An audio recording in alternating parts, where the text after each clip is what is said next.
MTV news Kannada ವಾಹಿನಿಗೆ ಸ್ವಾಗತ. ಜಿಲ್ಲೆಯಾದ್ಯಂತ ಇಂದಿನಿಂದ ಎಸ್ಎಸ್ಎಲ್ಸಿ ಪ್ರಥಮ ಭಾಷೆ ಕನ್ನಡ ಪರೀಕ್ಷೆ ಶಾಂತ ರೀತಿಯಿಂದ ಪರೀಕ್ಷೆ ನಡೆಯಿತು. ಬಾಗಲಕೋಟೆ ಜಿಲ್ಲೆಯ ರಬಕವಿಬನಹಟ್ಟಿ ತಾಲೂಕಿನಲ್ಲಿ ಇಂದು ಪ್ರಥಮ ಭಾಷೆ ಕನ್ನಡ ಪರೀಕ್ಷೆ ಬರೆಯಲು ವಿದ್ಯಾರ್ಥಿಗಳು ಉತ್ಸಾಹದಿಂದ ಪರೀಕ್ಷೆ ಬರೆದಿದ್ದಾರೆ. ರಾಮಪುರ ಪೂರ್ಣ ಪ್ರಜ್ಞಾ ಶಿಕ್ಷಣ ಸಂಸ್ಥೆಯಲ್ಲಿ ಪುರುಷ ವಿದ್ಯಾರ್ಥಿಗಳು 174, ಮಹಿಳಾ ವಿದ್ಯಾರ್ಥಿಗಳು 153, ಅದರಲ್ಲಿ ಒಂದು ಪುರುಷ ವಿದ್ಯಾರ್ಥಿ ಗೈರಾಗಿದೆ.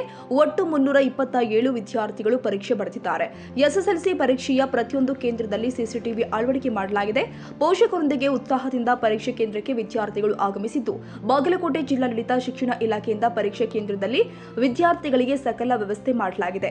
ಜಿಲ್ಲೆಯಾದ್ಯಂತ ಎಸ್ಎಸ್ಎಲ್ಸಿ ಪ್ರತಿಯೊಂದು ಕೇಂದ್ರದ ಸುತ್ತಲೂ ಬಿಗಿ ಪೊಲೀಸ್ ಭದ್ರತೆ ಒದಗಿಸಲಾಗಿದೆ.